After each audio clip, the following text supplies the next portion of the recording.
आर्कनोस extremely week हो चुका था, पर तभी उसको बर्न का डैमेज भी पड़ जाता है और यही वो फाइनल किक था जो कि आर्कनोस को हरा देता है। आर्कनोस 2 अलग अलग पोकेमॉन में दोबारा से ट्रांसफॉर्म हो जाता है, यानी कि फेनोमेना हट चुका था। और ये देखने के बाद रेफरी कंफर्म कर देता है कि आर्कनोस अब आगे फाइट नहीं कर सकता है। और क्योंकि ये दोनों पोकेमॉन्स फ्यूज थे, इसलिए एक साथ यहाँ पर ऐश के 2 पोकेमॉन्स हारते हैं और अब एलेक्स और ऐश दोनों के 4 पोकेमॉन्स हार चुके हैं, यानी कि फाइट दोबारा से बराबरी पर आ चुकी है। वेल, ये सुनने के बाद तो एलेक्स के फैंस के बीच में खुशी की लहर फैल जाती है, वहीं पर ऐश के फैंस बहुत शांत हो जाते हैं। ऐश अपने दोनों पोकेबॉल से आर्सेलस और ड्रैकनोस को वापस बुलाता है और कहता है कि शायद तुमने टूर्नामेंट के स्टार्टिंग में फ्यूजन फेनोमेना को उतने अच्छी तरीके से मास्टर नहीं किया था और अच्छे से फाइट नहीं कर पा रहे थे, पर जैसे जैसे टूर्नामेंट आगे बढ़ा तुमने काफ़ी कुछ सीखा और काफ़ी हद तक अब तुमने फ्यूजन फेनोमेना को भी मास्टर कर लिया है। पर मुझे अच्छी तरीके से पता है कि यह तुम्हारी असली पावर नहीं है, अभी तक तुम्हारी 75% पावर तो तुमने खुद ही डिस्कवर नहीं की है। हम साथ मिलकर इसको मास्टर करेंगे, बट फिलहाल के लिए एक हाई नोट पर तुम्हारा Pokemon universe championship tournament and होता है। अब बाकी बचे हुए 2 पोकेमॉन डिसाइड करेंगे कि मैं ये चैंपियनशिप जीतता हूँ या फिर नहीं। कमेंटेटर कहता अमेजिंग, कुछ टाइम पहले ऐश के पास एक काफ़ी बड़ी लीड थी, उसके सिर्फ 2 पोकेमॉन्स हारे थे, वहीं पर एलेक्स के 4 पोकेमॉन्स हार चुके थे। बट अब अचानक से फाइट बराबरी पर आ चुकी है और यही ऐश और उसके फैंस को पता था एलेक्स एक ऐसा पोकेमॉन ट्रेनर नहीं है जिसको आसानी से डोमिनेट किया जा सकता है। एलेक्स ऐश की तरफ हाथ करता है और कहता है कि अब मैं देखना चाहता हूँ कि तुम हूपा एंड बाउंड को कैसे बाहर निकालते हो। Bring it on. वेल, ऐश अपने नेक्स्ट पोकेबॉल को बाहर निकाल देता है और उसको टॉस भी कर देता है एंड सरप्राइजिंगली उस पोकेबॉल से एओन थीरियन बाहर आ जाता है। किसी ने भी ये चीज़ एक्सपेक्ट नहीं करी थी। सभी को लगा था कि ऐश पहले लुनारा का इस्तेमाल करेगा और ब्लिजार्ड को डिफीट कर देगा, बट ऐश के कुछ अलग प्लान्स थे। ऐश अपनी आंखों को बंद करता है और कहता है शायद मेरे पूरे जर्नी का सबसे गलत डिसीजन भी हो सकता है। एओन थीरियन, अभी क्रोनो रिकॉल अटैक का इस्तेमाल करो। वेल, इस अटैक के बारे में ओल्ड मैन और ऐश के फ्रेंड्स के अलावा किसी को भी नहीं पता था।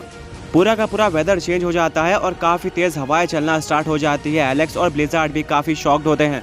तभी ऐश काफ़ी ज़ोर से 2 नाम लेता है। सबसे पहला नाम था लुनारा और दूसरा नाम था हूपा।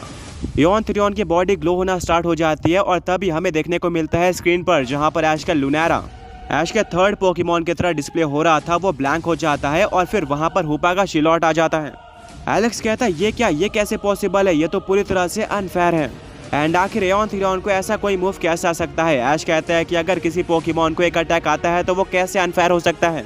ऐश के फ्रेंड्स को तो इसके बारे में पता ही था, पर सहीना कहते ओल्ड मैन क्या आपको सच में लगता है कि एक अनफेयर मूव था। ओल्ड मैन कहते हैं शायद नहीं, क्योंकि ऐसे काफ़ी सारे अटैक है जैसे कि रोर अटैक, इससे कोई पोकेमॉन अपोनेंट के पोकेमॉन को फोर्सफुली स्विच कर सकता है। तो अगर ये अनफेयर नहीं है तो ये भी अनफेयर नहीं होना चाहिए। वेल, अब ऑफिशियली हूपा की एंट्री हो चुकी थी इस फाइट में। अब ऐश अपने एओन थीरियन को पोकेबॉल के अंदर वापस ले लेता है और एक दूसरा पोकेबॉल टॉस करता है जिसमें से हूपा बाहर आता है। ये तो अनएक्सपेक्टेड था, किसी ने भी नहीं सोचा था कि 6 पोकेमॉन्स को यूज करने के बाद भी ऐश किसी पोकेमॉन को रिप्लेस करके हूपा को फाइट में ला सकता था। ऐश कहता क्रोनो रिकॉल, ये एक ऐसा अटैक है जिससे आप अपने पोकेमॉन टीम के किसी एक पोकेमॉन को स्विच कर सकते हो अपने किसी और पोकेमॉन से। हाँ, ये अटैक तब भी काम करता है जब आपने सारे के सारे 6 पोकेमॉन्स का यूज कर लिया हो फाइट में। बस हाँ, नया पोकेमॉन जिस पोकेमॉन के साथ स्वैप हो रहा है उस पोकेमॉन की हेल्थ सेम हो जाएगी पुराने पोकेमॉन से। एंड क्योंकि लुनारा की HP 100 थी, यानी कि उसको कोई भी डैमेज नहीं पड़ा था, इसलिए हूपा भी अपने फुल पोटेंशियल पर बाहर आया है। एलेक्स एक स्माइल देता है और कहता है ऑलराइट, मैं ऐसा कोई पोकेमॉन ट्रेनर नहीं हूँ जो कि हर वक्त कंप्लेंट करते रहूँगा। मुझे चैलेंजेस से लड़ना काफ़ी पसंद है, बट क्या तुमने सोचा कि इससे तुम्हें एक डिसएडवांटेज भी हो सकता है। अगर तुम लुनारा का इस्तेमाल करते तो तुम्हारे पास इस बात की गारंटी होती कि तुम मेरे एट्रॉक्स या फिर ब्लिजार्ड में से किसी एक को तो डिफीट करने ही वाले हो। पर क्या वो गारंटी तुम हूपा के साथ ले सकते हो? ऐश कहता है मुझे पता है और इसके बारे में मैंने सोचा भी था। ये गैम्बल है, ऐसा भी तो हो सकता है कि हूपा दोनों पोकेमॉन्स को डिफीट कर दे और इस फाइट को यहीं पर एंड कर दे, जो कि लुनारा के साथ पॉसिबल नहीं था। एलेक्स कहता है ऐश तुम तो स्मार्ट पोकेमॉन ट्रेनर हो, पर देखते हैं कि तुम्हारी ये ट्रिक किस तरह से वर्क करती है। आगे बढ़ने से पहले पिछले पोकी क्विज के विनर्स ये रहे एंड आज का क्वेश्चन ये है कि आपके स्क्रीन पर जो पोकेमॉन मौजूद है उसका नाम गेस करो। ऐश प्रिजन बॉटल का इस्तेमाल करता है और हूपा को कन्वर्ट कर देता है हूपा अनबाउंड में। अब हूपा अपने एब्सोल्यूट बेस्ट पर आ चुका था। एलेक्स कहता है कि हमें शुरुआत से इस बैटल को काफी टाइट करना होगा। अभी अपने सबसे स्ट्रॉन्ग अटैक यानी कि सब जीरो सिंगुलैरिटी का इस्तेमाल कर दो। वेल, ये काफी फास्ट और इफेक्टिव अटैक था, बट ऐश इसके खिलाफ एक स्ट्रैटेजी बनाकर आया था। ऐश कहता है कि हूपा अपने सामने एक काफी बड़ा पोर्टल खोल दो और दूसरा पोर्टल बिल्कुल ब्लिजार्ड के पीछे होना चाहिए। वेल, हूपा बिल्कुल ऐसा ही कर देता है।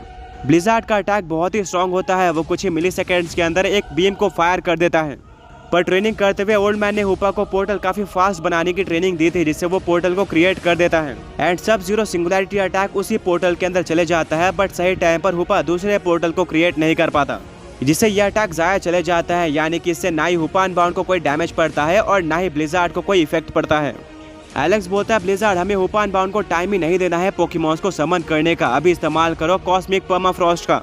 ब्लिज़ार्ड बिजली के रफ्तार से हुपा अनबाउंड की तरफ बढ़ रहा होता है इस अटैक को इस्तेमाल करने के लिए। वहीं पर ऐश कहता है हुपा अनबाउंड कोई पोकेमॉन स्पॉन मत करो और इस्तेमाल करो शैडो क्लॉ का। वेल दोनों पोकेमॉन्स आपस में टकरा जाते हैं, पर ब्लिज़ार्ड का अटैक कहीं ज्यादा पावरफुल साबित होता है, जिससे वो हुपा अनबाउंड को डोमिनेट करता है एंड हुपा को हैवी डैमेज पड़ता है। वेल इसके बाद ब्लिज़ार्ड अपने पोजीशन पर आ जाता है और ऐश कहता है हुपा अनबाउंड इस्तेमाल करो हाइपर स्पेस फ्यूरी का।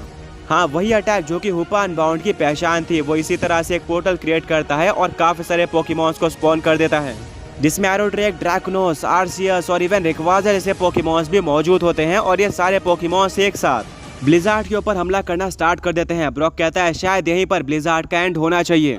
ओल्ड मैन जो कि फाइट को क्लोजली देख रहे होते हैं वो कहते हैं शायद नहीं, वहाँ पर देखो ब्लिज़ार्ड चारों पोकेमॉन्स को काफी कमाल के तरीके से हैंडल कर रहा था।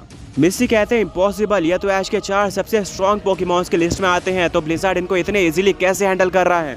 ओल्ड मैन कहते हैं ये पोकेमॉन्स उस लेवल के नहीं है जिस लेवल के ऐश के पोकेमॉन्स हैं। इन पोकेमॉन्स को ट्रेनिंग नहीं मिली है, बट इसी टाइम पर हमें ब्लिज़ार्ड की भी तारीफ करनी होगी, वो अनबिलीवेबल है।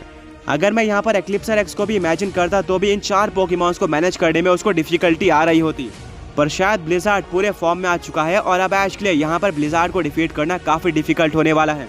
वेल ये सब देखने के बाद ऐश अपने दूसरे प्लान की तरफ जाता है, जहाँ पर हुपा अनबाउंड भी अपने समन किए हुए पोकेमॉन्स के साथ अटैक करता था। वो कहता है हुपा अनबाउंड अभी जायंट शैडो बॉल अटैक का इस्तेमाल करो। वेल हुपा अनबाउंड एक काफी ज्यादा बड़े शैडो बॉल को क्रिएट करता है। ब्लिज़ार्ड का पूरा फोकस उन 4 पोकेमॉन्स के ऊपर होता है, जिससे वो हुपा के अटैक के ऊपर ध्यान नहीं दे पाता है, पर एलेक्स का ध्यान उस शैडो बॉल पर था। वो कहता है कि ब्लिज़ार्ड अभी उस शैडो बॉल पर ध्यान दो और उसको डॉज कर लो।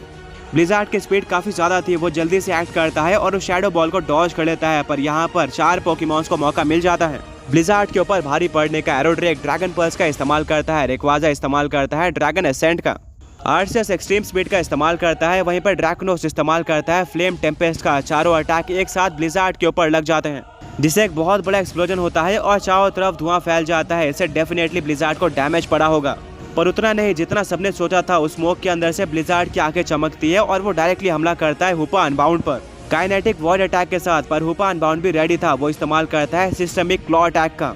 ये हुपा अनबाउंड का एक न्यू अटैक था, दोनों अटैक आपस में टकरा जाते हैं। हुपा अनबाउंड काफी ज्यादा कोशिश करता है एंड इतना टाइम काफी था उन 4 पोकेमॉन्स को ब्लिज़ार्ड के ऊपर अटैक करने का। वो चारों दोबारा से अटैक कर देते हैं पीछे से और सारे के सारे अटैक एक साथ ब्लिज़ार्ड के ऊपर लग जाते हैं।